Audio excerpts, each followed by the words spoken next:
satu perang Diponegoro aja. Boleh. Nah, yang perang Pangeran Diponegoro itu, nah karena perang tersebut sampai ada 2 versi lukisan. Yang pertama itu dari Nicholas Pieneman. Nicholas Pieneman itu buatnya setelah setelah Pangeran Diponegoro itu diasingkan ke Makassar. Nah, Nicholas Pieneman itu ngasih judul lukisannya itu Penyerahan Diri Pangeran Diponegoro. Nah, karena Raden Saleh itu tak terima, Nicholas Pieneman itu ngasih nama lukisannya itu Penyerahan. Jadi Raden Saleh itu buat lukisan versinya sendiri dengan beri nama Penangkapan Pangeran Diponegoro. Nah, ceritanya begini. Pangeran Diponegoro lahir di Yogyakarta pada tanggal 11 November 1785. Ia merupakan putra sulung dari Sri Sultan Hamengkubuwono III dari ibu yang merupakan seorang garwa ampian bernama Raden Ayu Mangkarawati. Waktu lahir, ia bernama Raden Mas Mustahar. Kemudian setelah dewasa menjadi Raden Mas Antawirya. Hamengkubuwono III ingin Pangeran Diponegoro yang menjadi putra mahkota. Namun keinginannya ditolak karena Pangeran Diponegoro bukan anak dari istri permaisuri. Hamengkubuwono III wafat pada tahun 1814 dan digantikan oleh Hamengkubuwono IV yang masih berusia 10 tahun pada saat itu. Kemudian Pangeran Diponegoro pun keluar dari keraton dan tinggal di kediaman neneknya di Tegalrejo, Yogyakarta. Pada tanggal 5 Januari 1808, pada zaman di bawah kekuasaan Dendels, terjadi perseteruan antara pihak Belanda dengan pihak keraton. Saya ingin pembangunan Jalan Anyer hingga Penarukan harus segera dilaksanakan. Saya tidak mau tahu bagaimanapun caranya segera buka akses pembangunan jalan ini. Bagaimana bisa pembangunan jalan ini terjadi tanpa ada izin dari pihak kami? Kami tidak mau, silakan pilih jalur lain. Namun, saya ingin jalur ini. Pada tahun 1823, Sri Sultan Hamengkubuwono IV wafat. Ratu Kencana, yaitu Permaisuri Hamengkubuwono IV, memohon kepada pemerintah Belanda untuk mengukuhkan putranya yang masih berusia 3 tahun untuk memimpin kerajaan. Saya mohon Tuhan untuk tidak menjadikan orang lain. Putra sayalah yang berhak atas tahta tersebut karena ia terlahir untuk tahta tersebut. Tapi, anaknya masih berusia 3 tahun. Bagaimana bisa ia memimpin kerajaan ini? Bagaimana jika pemerintahan kerajaan ini diserahkan terlebih dahulu kepada saya? Setelah ia tumbuh dewasa, maka akan saya kembalikan tahtanya. Tapi ia akan menjadi Sri Sultan V dengan wali Pangeran Diponegoro dengan keturunan karaton. Masih ada harapan bagian dari pemimpin karaton. Bagaimana ini? Saya sudah berbaik hati memberikan penawaran untuk tugas berat ini. Masih bisa Anda tolak? Baiklah jika niat Anda baik dan tujuannya untuk mensejahterakan rakyat. Baiklah.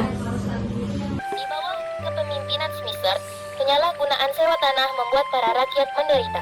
Pada tanggal 6 Mei 1823, dikeluarkan dekret bahwa semua tanah yang disewa orang Eropa dan Tionghoa wajib dikembalikan kepada pemiliknya per 31 Januari 1824. Apalagi yang harus kita lakukan?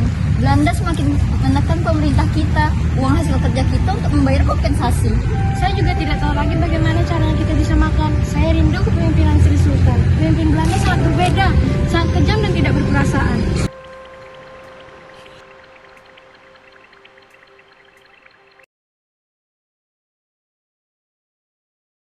Mei 1823 kepada warga pribumi. Semua tanah yang disewa orang Eropa dan Tionghoa wajib dikembalikan kepada pemiliknya per 31 Januari 1824. Alih-alih, mari membuat Diponegoro dan Mangkubumi untuk membayar kita.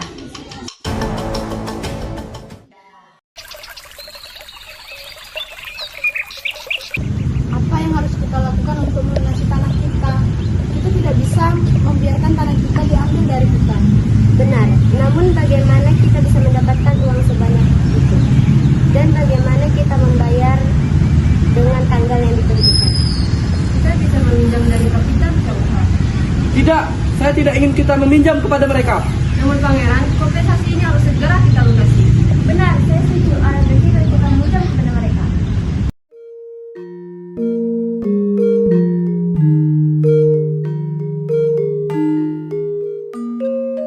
Mengapa kalian ingin bekerja sama dengan pihak Belanda? Sebenarnya Smithers telah mempermainkan kita selama ini. Mempermainkan seperti apa, Pangeran? Jika kita tidak membayarnya, maka kita tidak akan pernah mendapatkannya. Bukankah itu yang kau mau? Mohon maaf Ratu, tapi Ratu sudah termakan omongan dari pihak Belanda. Pangeran Diponegoro, kita sudah membuat keputusan yang benar. Seharusnya kita tidak bekerja sama dengan pihak Belanda karena apa yang kalian lakukan itu membuat rakyat menderita dan keuangan keraton menjadi bangkrut akibat kompensasi tersebut. Tapi ini juga menguntungkan kita. Emang apa saja keuntungan yang diberikan dari pihak Belanda? Yang jelas dan sadar, kami akan tetap bekerja sama dengan Belanda. Mengapa kalian tidak menyadari bahwa selama ini kita telah dipermainkan oleh Smithsonian?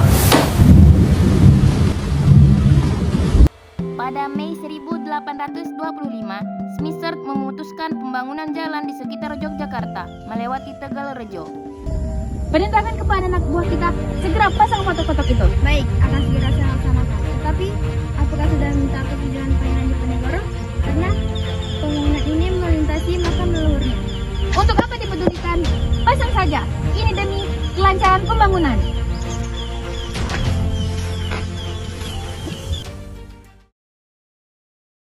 Patih Danurejo tidak memberitahu keputusan Smithsonian, sehingga Pangeran Diponegoro baru mengetahuinya setelah patok-patok dipasang. Apa? Berani-beraninya mereka membangun jalan melintasi makam leluhurku. Itu tanahku. Perintahkan kepada para juridku untuk mencabut si patok-patok itu.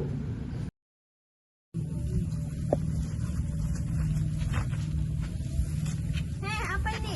Siapa yang menyuruh kalian mencabut patok ini? Pasang kembali. Tidak, kami tidak mau. Kami tidak takut dengan pasukan Belanda. Dengan keberanian Pangeran Diponegoro, patok-patok tersebut diganti dengan tombak sebagai bentuk perlawanan kepada pihak Belanda. Belanda mengirim 2 bupati keraton senior yang memimpin pasukan Jawa Belanda untuk menangkap Pangeran Diponegoro dan Pangeran Mangkubumi di Tegalrejo.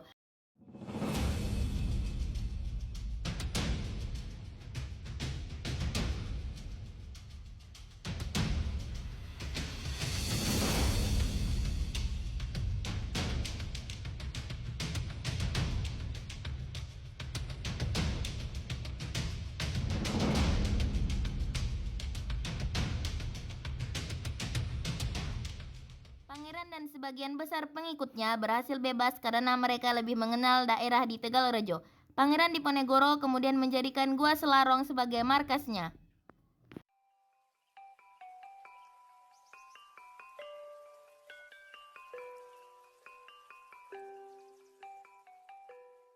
Tempat ini jauh dan aman. Mari kita jadikan tempat ini sebagai benteng pertahanan. Kemudian, Pangeran Diponegoro dan pengikutnya menyusun strategi untuk mengalahkan pihak Belanda yang jumlahnya tidak sebanding dengan mereka, dan pertempuran berlangsung sedemikian sengitnya. Wilayah dikuasai oleh Belanda pada siang hari, dan pada saat malam hari, wilayah akan dikuasai oleh pribumi.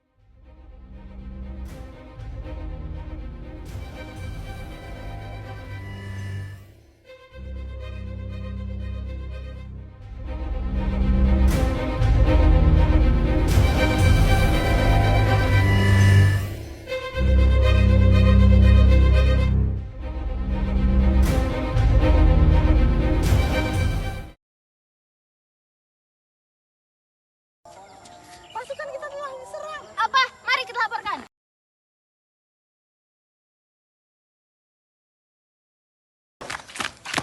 Lapor.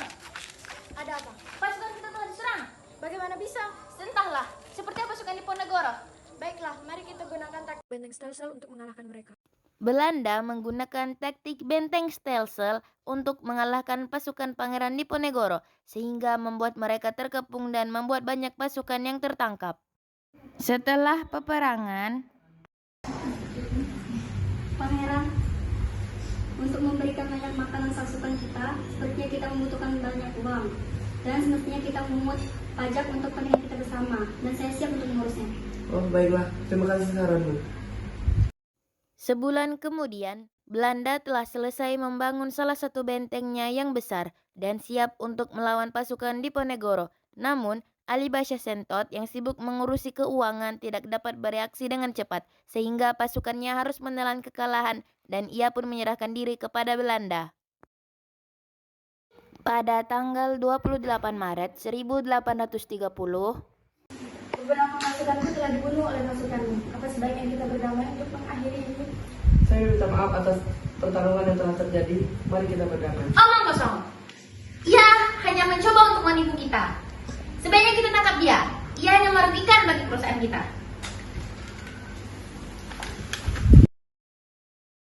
Pangeran Diponegoro ditangkap dan diasingkan ke Manado. Kemudian ia dipindahkan ke Makassar hingga wafatnya di Benteng Rotterdam tanggal 8 Januari 1855. Perang Diponegoro memakan korban jiwa sebanyak 8.000 jiwa dari Belanda, 7.000 jiwa orang pribumi dari pasukan Belanda, dan 200.000 jiwa dari orang Jawa pasukan Diponegoro. Setelah perang berakhir, jumlah penduduk Yogyakarta menyusut separuhnya. Oh, jadi gitu. Bagus ya ternyata. Ya, jadi mau nggak? Ya udah kita bisa. Ayo,